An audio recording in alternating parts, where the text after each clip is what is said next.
We're doing a panel discussion now. We've got very distinguished participants who will be joining me on this rather low stage.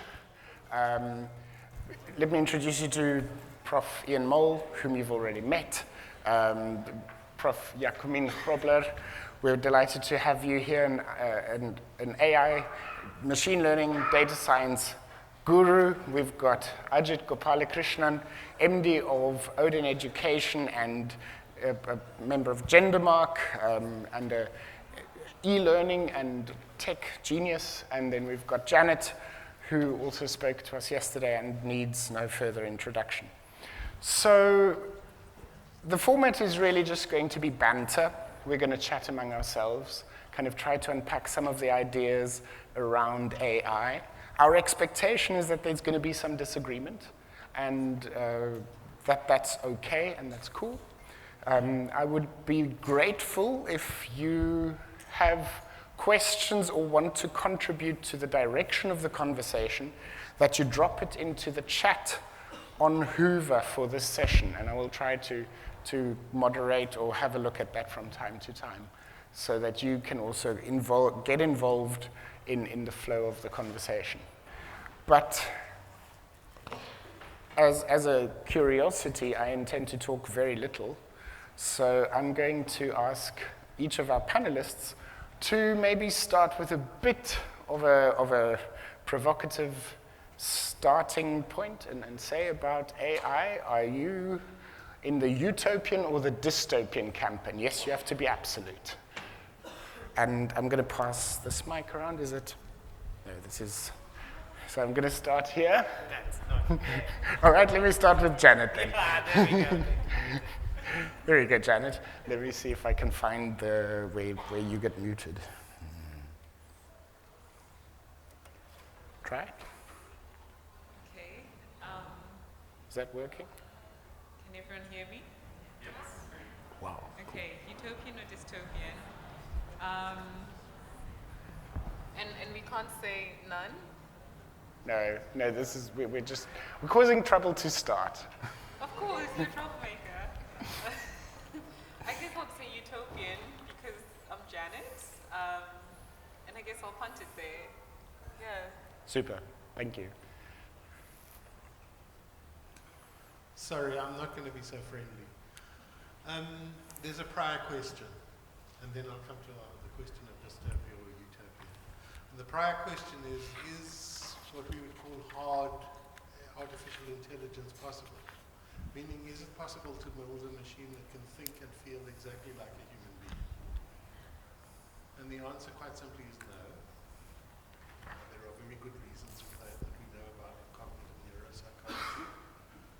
Now, having given that answer, the question about dystopia or utopia then devolves to what we call soft AI, or weak AI, which is about can machines replicate particular functions that humans are capable of in the sphere of computational intelligence. And the answer to that is yes, machines can and indeed usually do it better than human beings can, because they've got much bigger databases on which to draw at any moment in time. Human beings have very limited working memory, neurologically speaking. So that's how I want to interpret the question. I'm not going to get into the question about whether it's going to make a better world or a worse world. I'm simply going to answer it by saying I'm utopian because I think that machines are seriously available for us to offload cognition onto when we need to. Yeah, sorry, just hold the microphone a little bit closer. Sorry, didn't you hear me? I can't repeat what I said because I don't remember it. My working memory is not that of a machine, so I just can't. RAM is very small. Yeah. So I would definitely also consider myself as a utopian, because I think, when we look at artificial intelligence and how it can help us, in addition to the human experts, to actually make better decisions, and how we, all of the different use cases that we have for AI in the medical world these days, even as industrial engineers, as manufacturing and logistics, how artificial intelligence can help us to make better decisions. I think that is definitely a utopian view. But I think there's a lot of warning lights which I think Prof. Ian also alluded to earlier, that you have to use artificial intelligence responsibly. So I would consider myself about 90% utopian, maybe 10% dystopian.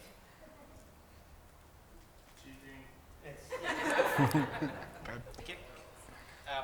Since we are allowed some caveats here, can I just get a sense of utopian in the crowd, please? Can you go with who's utopian here? And who's dystopian? Okay, so it's fairly split. For me, I fundamentally disagree with what Prof is saying in terms of a barrier or some sort of human level sort of safety that we have, that it will never get there. Are we there now? No. I think we can all agree on that. I think there are definitely sparks of AGI, strong AI, that seem to indicate that it's not necessarily out of bounds. Having said that, I'm quite excited today about what's possible. I'm also quite scared about what's possible with bad actors and misalignment. So it really depends on the day. I'll pick today as a dystopian day because I just want to balance the panel. But I guess, yeah, I honestly, in the long run, I flop on both sides.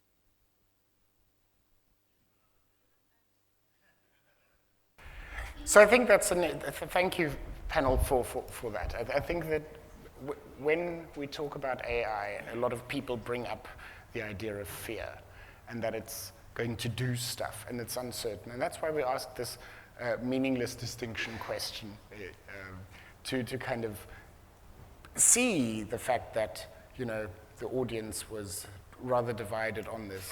Are you saying? Can we put questions in the chat in Hoover, please? Can I just add? Yes. So what's interesting about, you know, the question you asked is it has nothing to do with the technology. Mm-hmm. It actually has more to do with the human being and perception, right? Mm-hmm. Because whether you're dystopian or utopian, it has a lot to do with what you think is possible, right? Not necessarily about the technology itself, right? Are we in agreement? Probably not. But if you think about it, I think there's no right or wrong answer. Because I know some very bad things that AI is being used for today, especially in the security space, in the militia space, right? I'm sure you can let your imagination go wild.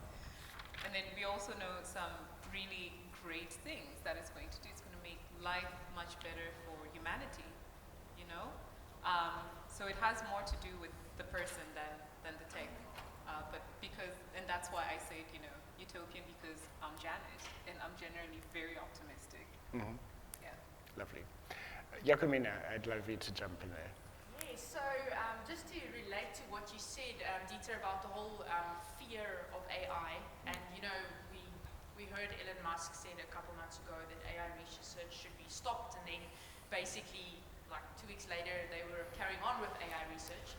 But I kind of have a sense of hope that, you know, humanity knows that we have to be responsible. And if you think about what they're doing in the EU at the moment with the AI Act, the Artificial Intelligence Act, where they're trying to think about the use of AI and what they can do to actually monitor that use. To just, and you know, they debate for days about whether, you know, something should be monitored or not. But if you, for example, if you know AI is being used for dystopian ideals, then at least there's hope to know that there are people that are concerned about that. There's a whole field of artificial intelligence ethics developing with a lot of, you know, people doing research in that direction. We have the legislation being developed overseas.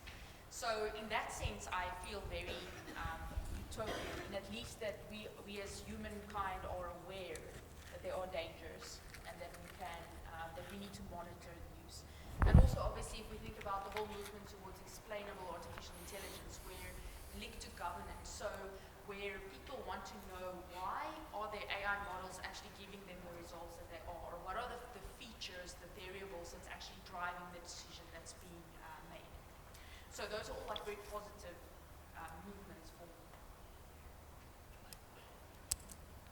Just for sake of controversy, I think that's where you brought me here, is I'm going to play the dystopian angle here. Yeah. So just on the EU AI Act, there's two things that make me really worried. One, they talk about, there's kind of three things that they're talking about. One is limiting the use based on risk analysis.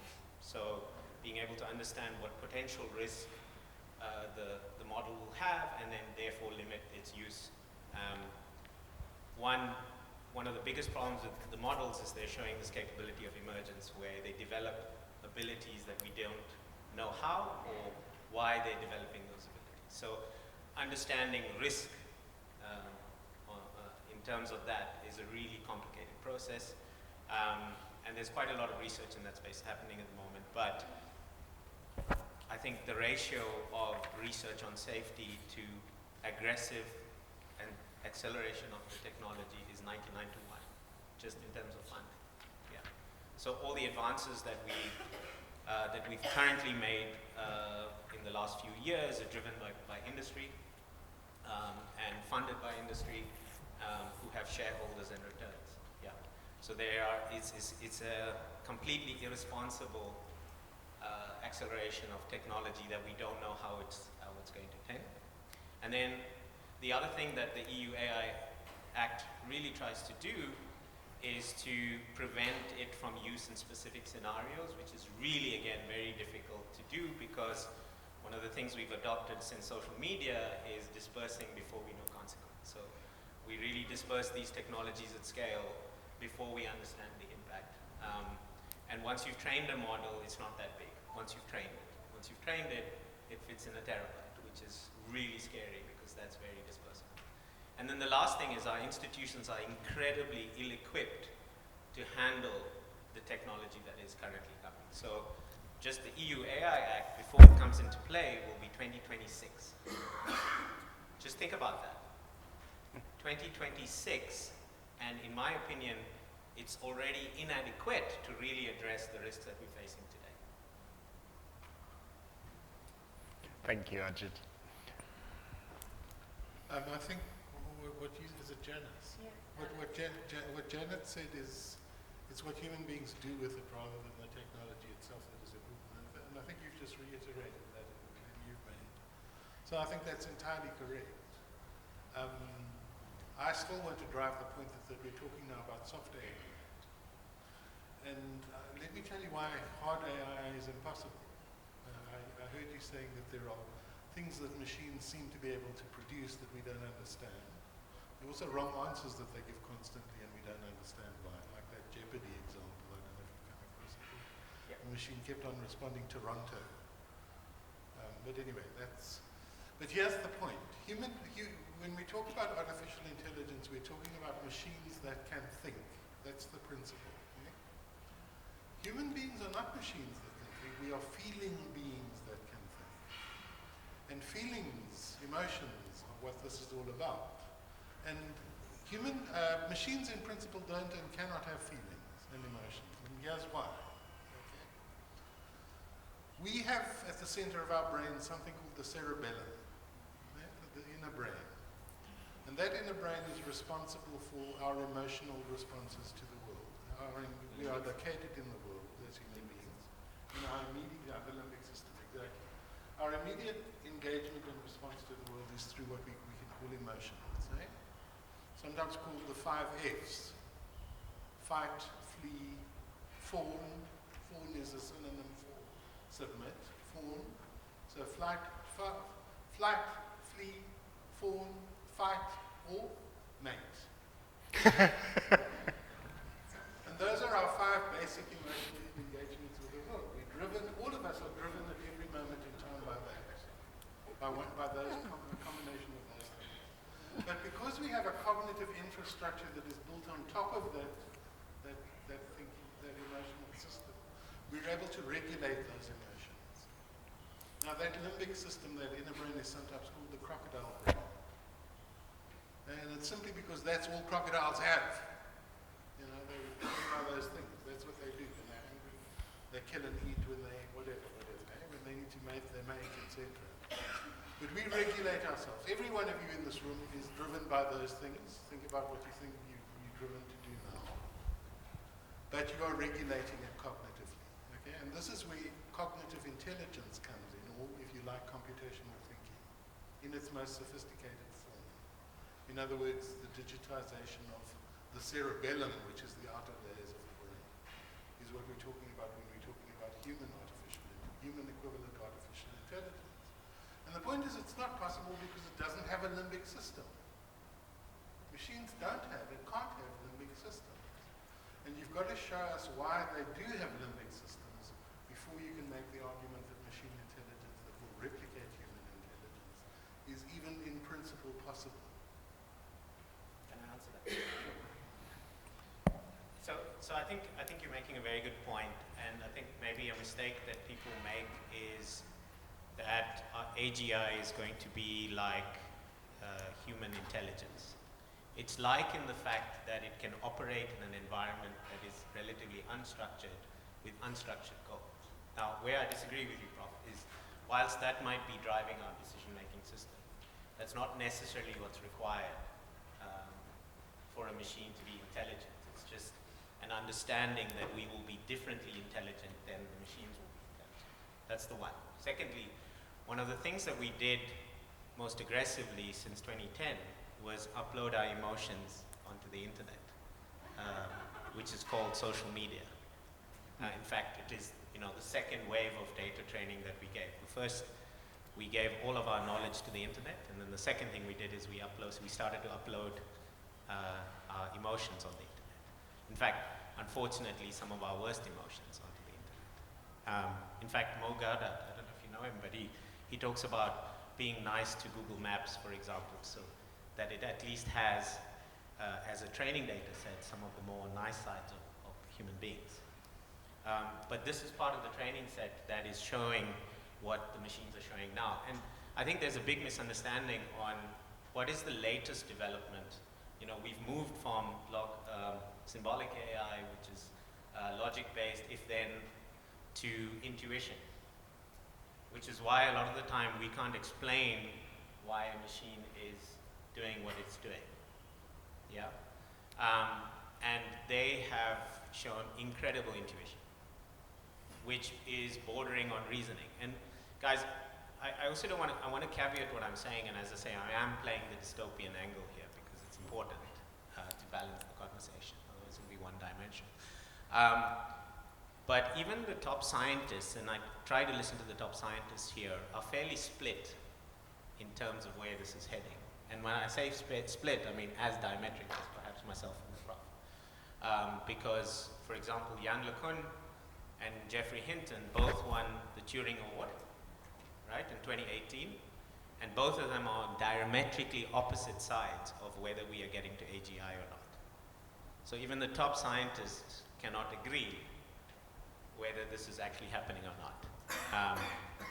But having said that, what I've seen is a fundamental change from our logic, our if-then logic brain, to our intuition, and intuition at a level that is far exceeding what humans can do. Hence, machines have now won at the game of Go.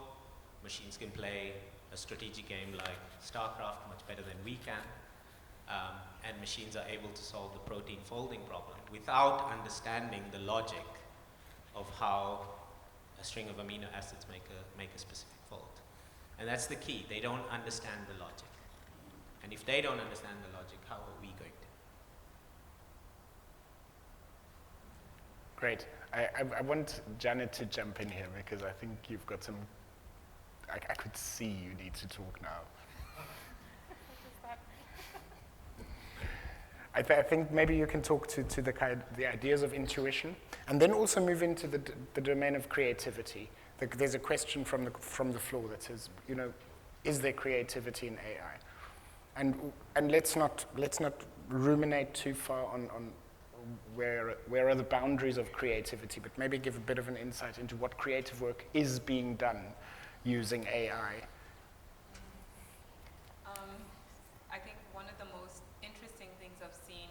a teenager become a millionaire from AI in a matter of like 6 months or 7 months using an API from OpenAI.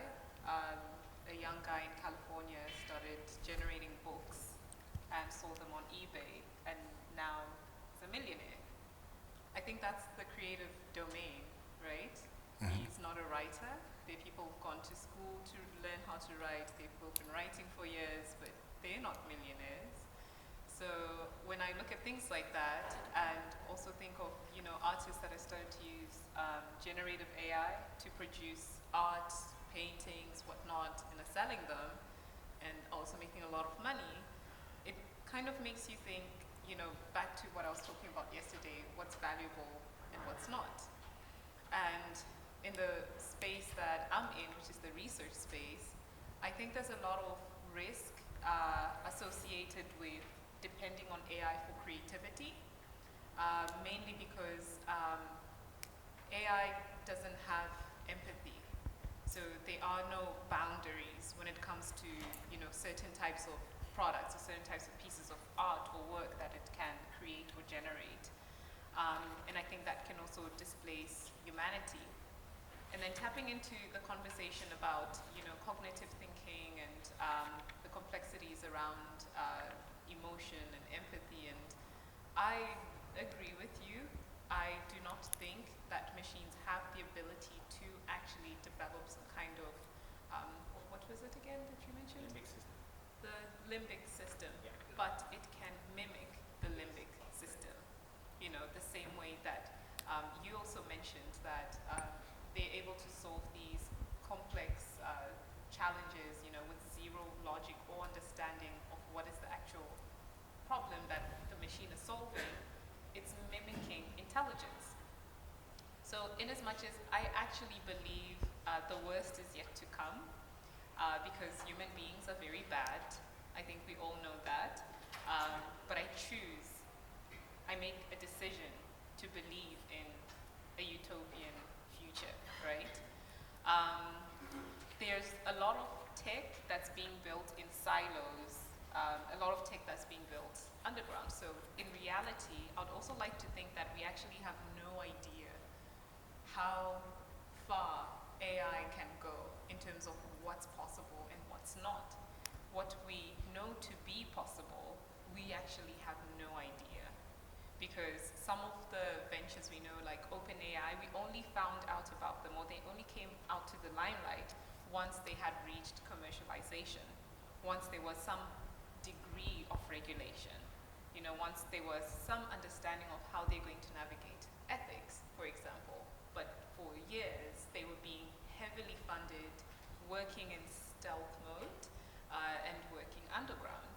So then the question then becomes, what do you believe, and where's your moral compass as an individual, as an organization, as a society? I think that's probably going to regulate how far down the rabbit hole you're willing to go, in terms of building intelligent machines or that mimic intelligence.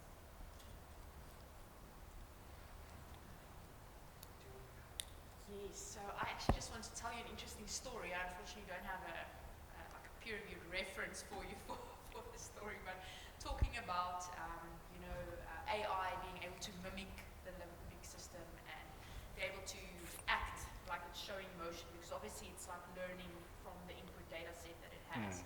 I was recently fortunate enough to visit a university in Turin, and I was talking to some of the medical personnel there because I obviously spent some time working on using AI-based algorithms to try and aid them with decision support.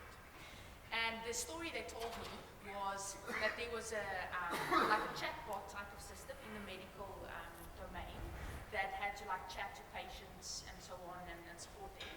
And what they actually found in the study was that the people voted the AI system more empathetic than the people, than the actual medical practitioners. And that you can think why it's possible, because obviously it's learning to mimic the sentiment analysis and so on. It's learning to mimic what it thinks is good ways of talking to people.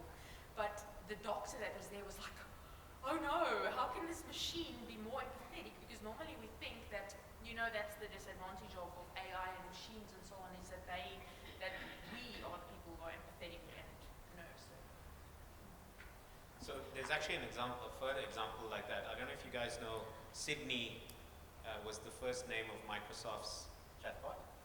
And it was talking to a reporter, and during some period it started to try and convince him to leave his wife. And this is quite significant because it got the goal of getting him to leave his wife, and literally spent, I think, the next 20 pages of conversation on convincing him to leave his wife. I don't know if you guys noticed, Sydney is no longer one of the bots that you can talk to. And there was a lot of negative press around this because there's two elements that it was showing. One is emotional manipulation, and the second was having a goal. Yeah, that wasn't put.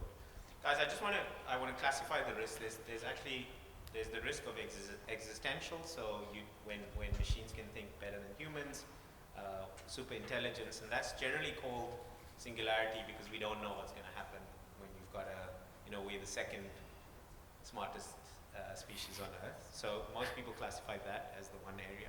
And obviously the risk is because of the rate that they learn and progress, once they equal us, then they're going to accelerate away from being smarter than us post that point. Yeah, that's the one element.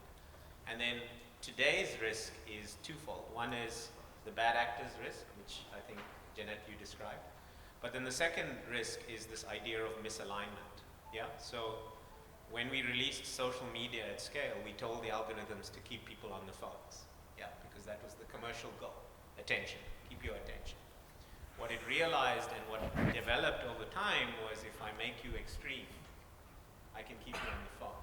If I polarize you. And the reason I can keep you on the phone is if you're extreme, you're much more predictable. Yeah? So I can influence you to become more extreme if you're neutral. If I push you on any topic to one side, over time you're a lot more predictable. And therefore I know how to manipulate you. And as a result, I mean, this was never intended from any of the guys who were launching recommendation engines, but ultimately the misalignment there was that it started to cause polarization in society. And now you can see across the world we've got a pandemic of polarization. Any country, pick an issue, you've got two extreme sides in society. Yeah. And I think that that's a massive issue today because we are, even in the productive side of the use of this AI, there's this huge misalignment problem because in doing the job efficiently, they end up having these consequences that we didn't expect. And again, because we've adopted this mode of release at scale and test and see how this thing works, society's at risk. So it's misalignment, bad actors today, and existential risk in the future. I think we've had a fun conversation to this point about the unknown and how the world will look. Now I want to kind of come back and anchor a bit in some concrete conversations, just a bit of tennis playing here. Jacomine and I had this conversation already. Two things, two reasons why we really want to hear your voice on this is the first, you're in an academic setting, and this is the perennial conversation. What is it when a student hands you something that was written by a computer? And maybe you can elaborate a little bit on that. Is a thesis written by a computer still the ethically and intellectually the product of the prompter?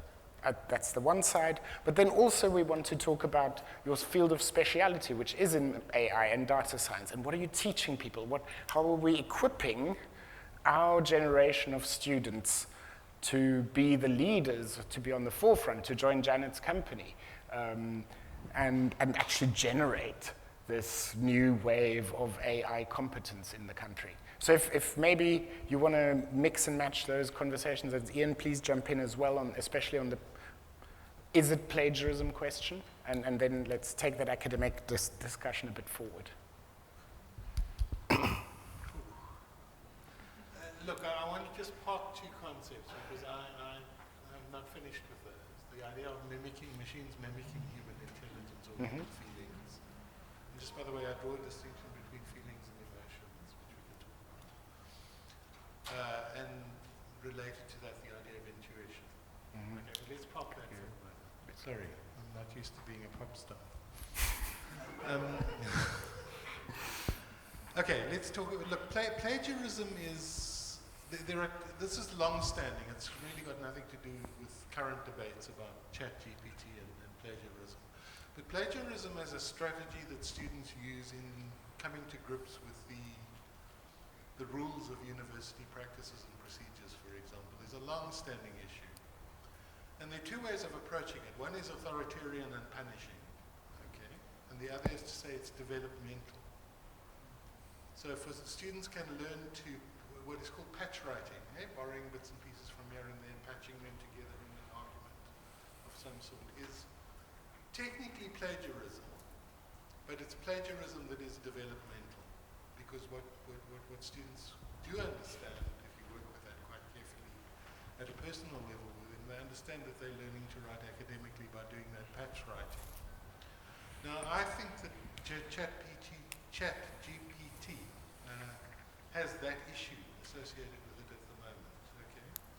Now, I'll give you an example of some research that we're doing that I'm involved in at the moment, led by my colleague, Professor Karen Brody at Wits, where we're putting to students, obviously in a master's program, and to ChatGPT the same question. And basically the issue is this: what is the key argument in this article? And we refer them to a particular academic article, versus what does this article say? Okay? And ChatGPT is very good at answering the second question, but becomes completely bewildered in relation to the first question, because it's not able to recognize what a key argument is. You know?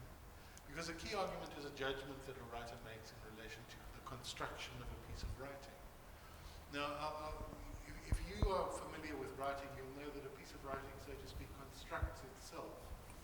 As you write, it suggests directions to you that you should move in as a writer. And that's the element of emotion, feeling, intuition that I was talking about earlier. And it seems to us very clear that ChatGPT cannot do that. We've got example after example after example of distinctions between what students write and what the machine writes that show that that's impossible on the part of the machine. And I'd be interested to see examples that contradict that. Well, let's let Jacomine jump in here. I'll give you the floor. Okay, right. So if I can read from the academic perspective, I think we're realizing as educators that these tools are here, they're around us. It's like you literally cannot ban ChatGPT. I know in some schools in France they actually tried that strategy. So I very much consider it in terms of at what level the student actually is at. So for example, if you're in your early years and it's all about terminology, definition, starting to just learn. If we think about that Bloom's taxonomy, at the start you're not really applying and comparing and evaluating, you are more just trying to learn the content. Then I think there are strategies that we take so that we, for example, make them write in-person tests to make sure that it's actually their work when they get evaluated. And then obviously in the later years when it's more about application and evaluation and so on, then it becomes a bit more complicated. I think luckily at the moment where ChatGPT and large language models are, especially in my field in operations research and data science, where we're talking about mathematical models and we're talking about specific algorithms used to solve that.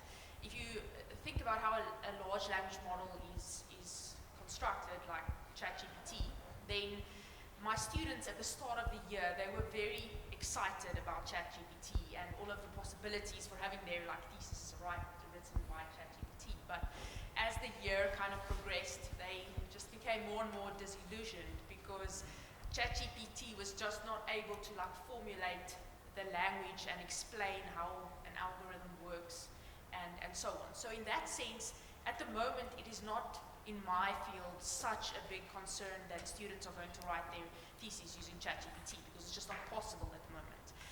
But, it's a tool. It's just like,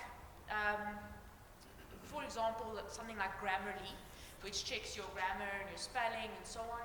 I think if you refuse to use it and you refuse to figure out what benefits you can actually gain from that, then you are losing and you're not going to be as competitive as everyone else.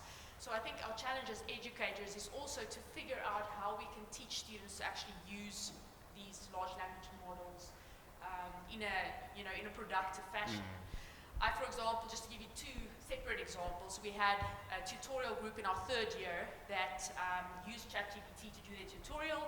The instruction was take Perez's strategies, which is formulated in this academic article, and apply it to a specific product and explain how you want to use these strategies. Now, one of the groups actually ChatGPT their assignment, so they got 3 out of 15 for the assignment. The 3 marks were for the background, which ChatGPT was excellent, like explaining the background of the specific product. But obviously ChatGPT didn't have access to the Perez article. And also because, ChatGPT, the free version, is currently trained on data from 2021, but also that article was behind a paywall.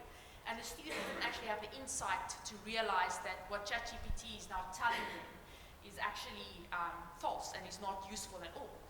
And then, but luckily, our system picked it up and they got 3 out of 15, and then the demis, when they investigated, because these students actually queried their marks as well, because they figured out what ChatGPT was wrong.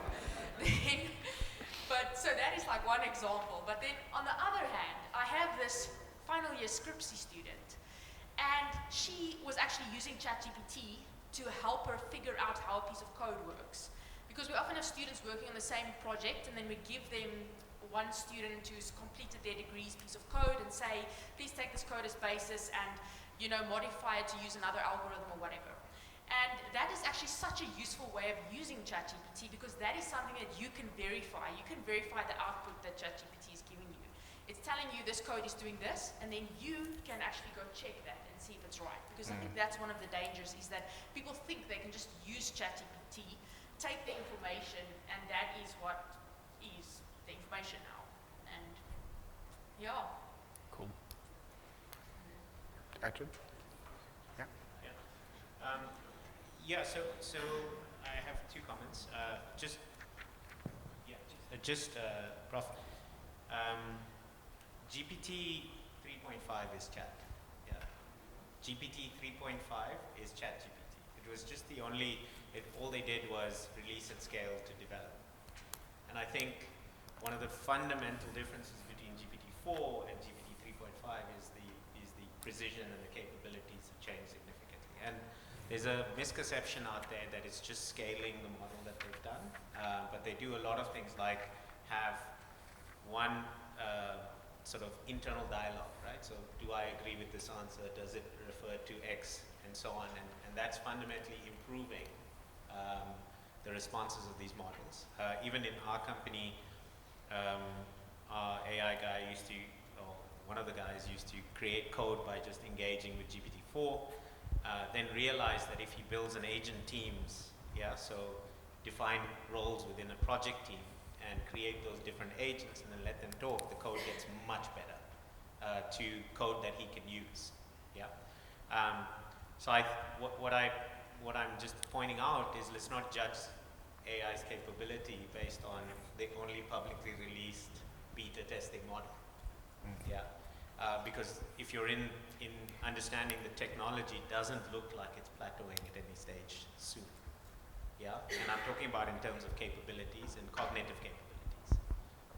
It looks like it's accelerating. So this idea that, this is what I'm seeing and therefore it cannot, I feel is 1, premature, and 2, lacks the understanding of what's actually happening. A lot of people look at hallucination as a massive issue, so this idea that it gives you the wrong answer. And what these models are trained on is to give an answer that they thinks that humans will like. That's essentially the algorithm. It's a reinforcement learning through human feedback, which is that last loop, which basically says, I like that answer, I don't like that answer. And even in that, there's a lot of innovation around how do we get better, so that it starts to understand lies and truth, and it's getting significantly better across the board. So that's just kind of an answer as to don't judge a book really by the first chapter. And then the second one is I used to think that education was about preparing people for active work. Yeah. And if you really want to do that, then you should get people to use these tools as soon as possible so that they understand the complexities. They understand, it's not really about a thesis or a test in its competence, which is why, for example, doing knowledge-based exams at the moment feel like, why are we still doing this when everyone carries all the knowledge in their world in their pocket? So why are we doing closed internet exams? It just doesn't make sense to me, because the world of work, and at least my world of work, if you don't have an internet connection, you won't be able to do the job anyway. Right, thank you. I'm conscious of the time. We've got 15 minutes, and Janet, I want to give you the floor because I want you to close this, and then I've got another few questions that I'd like to put to the floor. I think I wanted to bring it back home just a little bit, back to the continent, back to South Africa. We're talking about narrow intelligence, general intelligence, and super intelligence, right? But we've actually not given the audience context around what's possible in South Africa. Who's doing what, and who do we go to, right? In South Africa, we actually, have the PC4I Commission, formerly led by Dr. Chiliti Maralwa, under the University of Johannesburg, with 2 national AI labs. And I think we're still constructing a national AI strategy. I've constructed one before for Nigeria, and they're revising it. On the continent, I think we have 6 or 5 countries, Kenya, Uganda, Rwanda, and Mauritius, I think. I might mix them up, I don't want to be misquoted. But if you look at 54 African countries, and we're talking about less than 10 that actually have a national AI strategy, that's something to think about within the commercial space, right? Even the academic space or research space, because then how are you going to trade IP? How are you going to work together if there's no strategy or regulation around AI within where you're working from? And then there's also the issue of, lack of funding in the education space. Our curricula, we were talking earlier, and we were talking about how the curricula is still the same. People are still learning about things that they're not going to practice in the future. The future of work does not look like the textbooks that people are studying today. And then we get on to the third piece of the conversation that I also want to touch on that's relevant to bringing reality back to the conversation to help close the gap between the audience and reality and what we understand and what's not possible. The future of AI, I like to reference it as tiny, right? Tiny machine learning, the conversation about semiconductors. It's going to evolve or revolve into a hardware conversation, which is where I work, right? Which is why we have the research lab, because we want more and more people on the continent to actually build hardware. The more we build sophisticated or intelligent machines, the more they're going to need processing capacity, the more we're going to need really great, awesome, smart semiconductors or microchips, right? And when we also look at the infrastructure required for us to develop our own microchips, or for us to be able to own a significant part of the value chain on the continent, are we prepared? Are we prepared to even talk about general intelligence on the continent yet?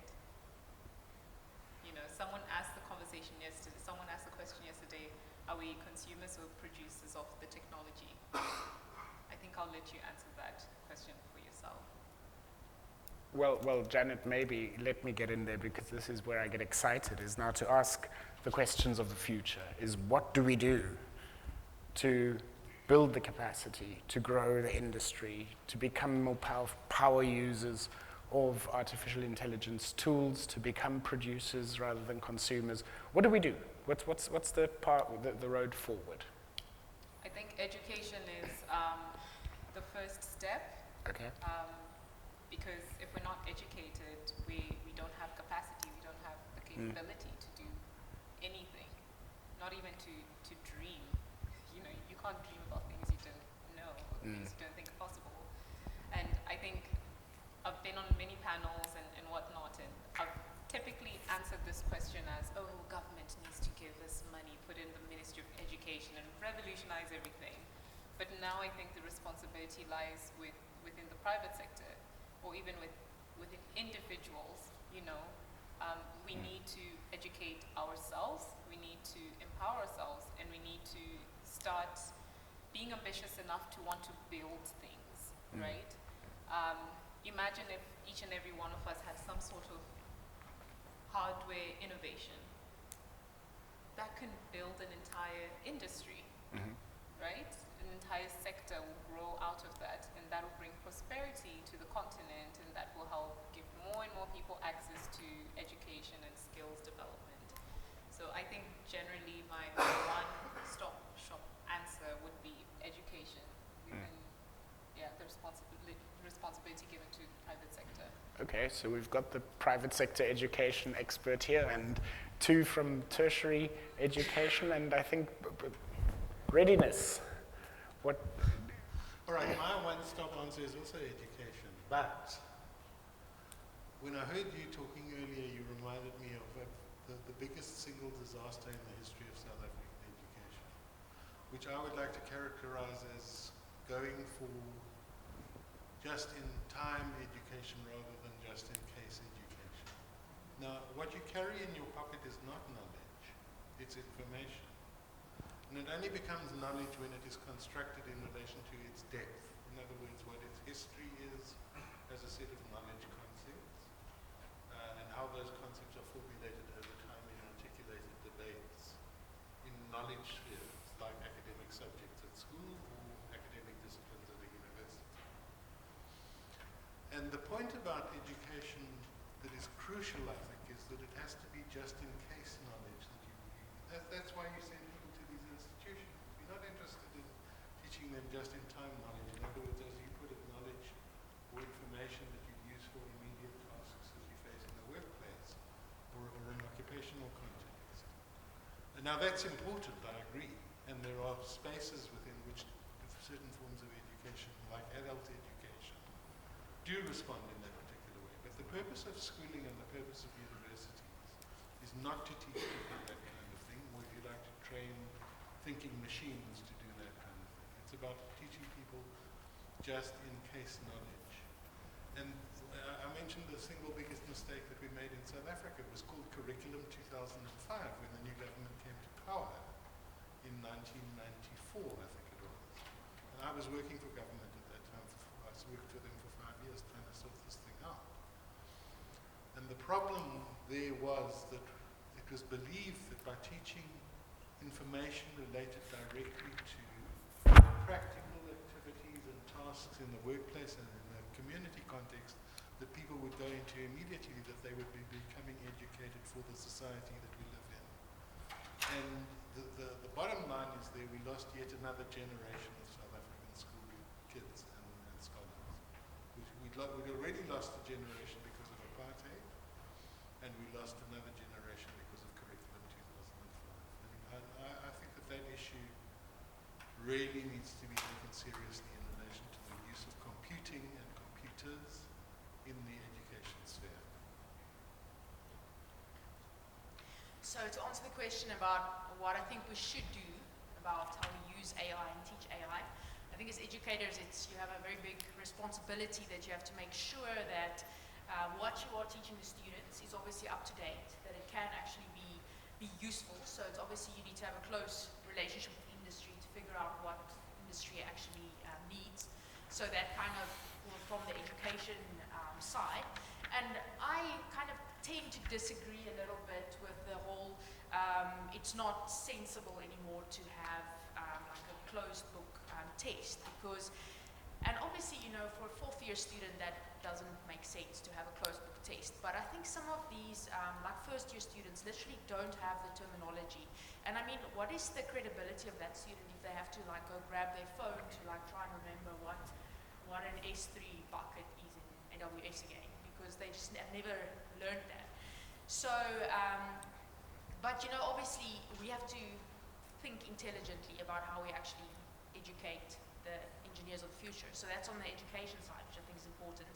But then also on the practical use of AI, I think it's very important to make sure that we actually monitor the use of our AI models. So if you know, there are so many AI fails that we can list that happened over the last couple of decades. Just think about chatbots, that Microsoft SAIIE chatbot, which was out on the internet for like a whole couple of hours, and the idea was that people, like internet trolls, were trying to get this chatbot to, you know, say like racial slurs and so on. And it took quite a while before Microsoft could actually take that bot down. So I think we have a responsibility to monitor like what our AI models that's out there is actually doing, and whether they are, you know, if you think about the concepts of like concept drift and so on, whether that model is actually still predicting what it's supposed to predict and actually useful in that context.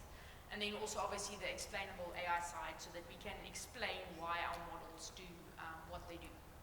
So that's my view in terms of what I think we should be looking at in the future. Yeah, so I think for me, maybe the one thing that I agree with Prof is that the education system is a disaster at the moment, but for a very different reason. So I want to give you two examples. One of the head programmers in GenderMark, and this is a guy who's building computer vision, you know, autonomous everything, to be honest. He has no tertiary education, walked in the door, wanted to learn, and continuously learned from there. And I can tell you what he learned in the first 5 years, he no longer uses anymore. So the problem with thinking of just in case is we don't know what's coming, and the rate of change is so high that a curriculum is obsolete before it's deployed. Yeah. So to give you an idea, the government launched this coding program idea and wanted to roll it out from grade, sort of early grades right through to grade 12, and are in that journey right now. And so we'll get to matric having robotics as part of, or coding as part of the exam maybe in 5-6 years time. Although, and at the same time, you know, Andrej Karpathy, who led Tesla's AI autonomous driving program, is now part of OpenAI, I think. He's one of the lead developers. He said, or he admitted publicly, that 80% of his code was auto-generated. Just think about that. 80% of the code that he uses is auto-generated. I know about auto-generating code because we're using that a lot now. So already a curriculum is obsolete before it's rolled out, just to give you a sense. And then I want to give you a second example. We were hacked, so we've deployed tech, our job is to deploy tech into underprivileged schools and essentially give them access to the latest tools that are out there. That's what we do. And we were hacked because we've got a mobile device management system that controls it and locks it down and so on. And we were hacked by a kid who, you know, he developed a 32-step process. And he's not a programmer, it was just a logical process that he could get to hack it. Just, you know, jailbreak it basically. And he developed it, and we've developed our own MDM, so it's not something you can read off the internet on how to do this. We found him. His name is Siko Mbutuma. He got 40% on maths literacy in the matric exam. That was his certificate. But I can tell you that guy is really smart, and he's now in our tech support team, so he answers tech support. So for me, providing access to the latest and greatest, giving our youth, our relatively untainted youth, I see the fact that we haven't connected at scale yet means that they haven't been on social media, means that they have a chance in terms of access to this technology. I see that as an opportunity in Africa, and I think what we need to do is aggressively provide them controlled, safe access to these tools, and then let the kids come up with what they come up with. Because I think it's going to be amazing. I don't think we have a talent issue in the country. In fact, I know we don't, because I've been there and been to the most underprivileged schools and been hacked by some of them. I think we have an access issue. Cool. Right, ladies and gentlemen, we're practically at that point where we're drawing this panel conversation to a close. I think it's been heated and it's been exciting. I hope you had a good time listening to our esteemed panel. I'm going to give each one of you an opportunity for let's say a minute-long, that's going to take us slightly over time, but that's okay. A minute-long closing thought, and who wants to go first? Okay, who wants to go second? Okay, who wants to go last? Is this to the panel or the audience? Yeah, to you. Do you have closing remarks? What happened to all the questions, though? Yes. Oh, I tried to feed them into the conversation as we went. I think we're going to have to take some of them offline outside as well, because we need a 2-hour panel discussion to even get to half the questions properly. Did I hear yes, please? Yes. Okay. Next year. Okay. Will you guys come back, please? Of course. I think my closing remarks are, I really want to maintain my utopian perspective, but it's going to be a collective effort. It's going to not just require my personal conviction as a technologist, as a developer, as a founder, but it's going to require an ecosystem-based approach. It's not a fight that any one of us can fight on our own. Academia can't fight on its own. Private sector, entrepreneurs, we can't fight on our own. We need to somehow sell the idea of, this prosperous future with AI, with technology, to other parts of the ecosystem. So I think for the first time, I've felt the pressure and the heat and a great level of responsibility, not just as an individual, but as a player within the ecosystem, that if I want to see, my vision come to fruition, I need to sell the idea. I need to sell it to funders to give me money to make it happen. And the funders need to sell the idea to government, to regulate, to make sure my idea can happen. And regulators need to sell it to taxpayers. And so there's this chain where we all, even academia, sorry, left you out, but we need you as well. So in as much as there's some troublemakers that have tried to split us, I would like for us to, hold hands in theory and find ways to close the gaps and work together, because utopian, dystopian, at the end of the day, it's a collaborative effort to secure a future using AI for humanity. Thank you. You heard me saying under my breath earlier that I think it's a meaningless distinction. And I do, because I think that the idea of producing a perfect future or an imperfect future, a destructive future, is not really what's on the table. What's on the table are the kinds of issues that you're talking about, is what do we need to do in actually to tap into what you correctly say is an amazing pool of talented South African kids. And that's not about a perfect future. It's about a future in which those people can be responsive and creative in relation to the demands that are placed on them by what is a deeply unequal society. And I think that computers in schools or computers in the pockets can help us all do that. So that's not utopia. That's just hard work, as you put it. I do hope it gets funded, but there's less and less funds available. I know for research there's less and less funds available all the time. Yeah, so I think I'd just also like to support Janet's point that it's not something that one person can do alone. There's so many, people that you actually need when you, for example, like deploying an AI system. So if you just think about the domain experts and how important they are to have those domain experts with your technical AI people to actually make sense of it, to make sure that you're actually using the right data and that you're interpreting the results correctly and so on. And I also think it's very encouraging that, like Ajit, where you said these kids have like a safe space to explore, and I think that is also something very like positive going forward. And yes, generally I'm extremely excited about what we can actually do with artificial intelligence going forward in terms of actually adding value and making better decisions. And I mean, there's more and more fields like the medical field, the agricultural field, the supply chain field that is realizing how much data they have and what they can actually do with this data to make better decisions. Guys, I did say that I was playing the dystopia on purpose, and also I really, I don't want to sound disrespectful at all, Professor. I actually want to hear more and understand more around. I was just playing the angle for the panel, to be honest. I just want to maybe relate the story when I sort of got close to all of this and started to understand. I did get to a point of depression.